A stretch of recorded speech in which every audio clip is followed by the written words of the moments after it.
प्रहार जनशक्ती संघटनेनं आज गुरुवार 24 जुलै दिवशी नागपूरसह राज्यभरात विविध ठिकाणी चक्काजाम आंदोलन केलं आहे। शेतकरी कर्जमाफी आणि दिव्यांगांच्या प्रलंबित मागण्यांसाठी आमदार बच्चू कडू यांच्या नेतृत्वाखाली हे आंदोलन तीव्र स्वरूपात करण्यात आलं आहे। नागपुरातील ऑटोमोटिव्ह चौकात आंदोलकांनी रस्ता रोखण्याचा प्रयत्न करताच पोलिसांनी तातडीनं हस्तक्षेप करत त्यांना ताब्यात घेतलं। प्रहार संघटनेनं दिलेल्या इशाऱ्यानुसार सकाळीच ऑटोमोटिव्ह चौकात मोठ्या संख्येनं कार्यकर्ते आणि पदाधिकारी जमले होते।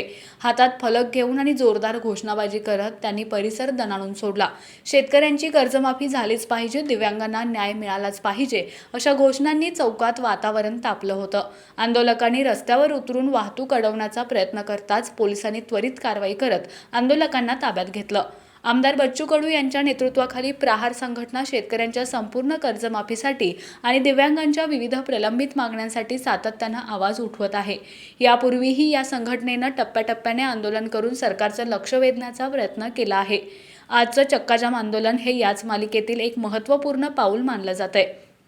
या आंदोलनामुळे ऑटोमोटिव्ह चौकात काही काळ वाहतूक विस्कळीत झाली होती, मात्र पोलिसांच्या तत्परतेमुळे परिस्थिती नियंत्रणात आणण्यात यश आलं। प्रहारच्या पदाधिकाऱ्यांनी यावेळी शासनावर तीव्र नाराजी व्यक्त करत मागण्या पूर्ण होईपर्यंत लढा सुरूच ठेवण्याचा निर्धार व्यक्त केला।